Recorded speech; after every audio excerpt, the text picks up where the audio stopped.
6 वस्तुओं में माया। परमात्मा ने इन 6 वस्तुओं में माया रखी है कि जिसमें मन फंसता रहता है। भोजन, द्रव्य, वस्त्र, स्त्री, घर और पुस्तक। इनमें प्रथम 4 प्रधान हैं और अन्य 2 गौण हैं।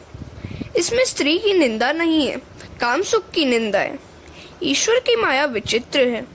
भरत मुनि ने राज्य का त्याग किया, रानियों का त्याग किया, सर्वस्व का त्याग करके वन में आए। वन में एक मृगबाल से स्नेह हो आया और अपने मन में उसे स्थान दे बैठे। इस आसक्ति के कारण उनका भजन ध्यान आदि खंडित हो गए और उन्हें मृग योनि में जन्म लेना पड़ा। अतः अपने घर चाहे किसी को भी रख लो, किंतु मन में तो किसी को भी बसने मत दो। मन में किसी को बसाओगे तो प्रभु भजन में वह बाधा रूप होगा। जगत में किसी भी पदार्थ से इतना तो स्नेह मत करो कि जिससे वह स्नेह तुम्हारी प्रभु भक्ति में बाधा बन जाए। भरत मुनि के मन में मृगबाल के लिए आसक्ति ने जन्म लिया। वह उनके लिए पुनर्जन्म का भी कारण बना। वासना पुनर्जन्म का कारण बनती है।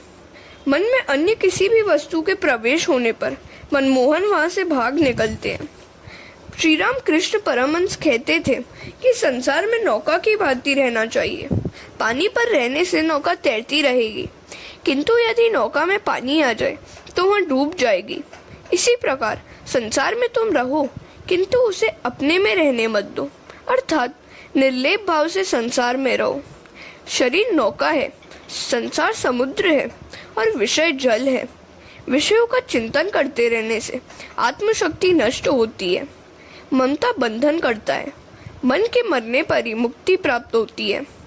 बंधन मन का होता है, आत्मा का नहीं। आत्मा तो मुक्त ही है।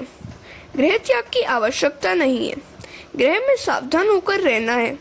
प्रतिकूल परिस्थिति में भी प्रहलाद घर में रहे और उनकी भक्ति में कोई बाधा न डाल सका, जबकि वन में एकांत में भी भरत जी मृगबाल पर आसक्त हुए और भजन न कर सके। प्रतिकूल संयोग में, प्रतिकूल वातावरण में भजन किस प्रकार किया जाए यह प्रहलाद ने जगत को बताया है। और अनुकूल वातावरण के होने पर भी मनुष्य सावधान न रहे तो वह भजन नहीं कर सकता।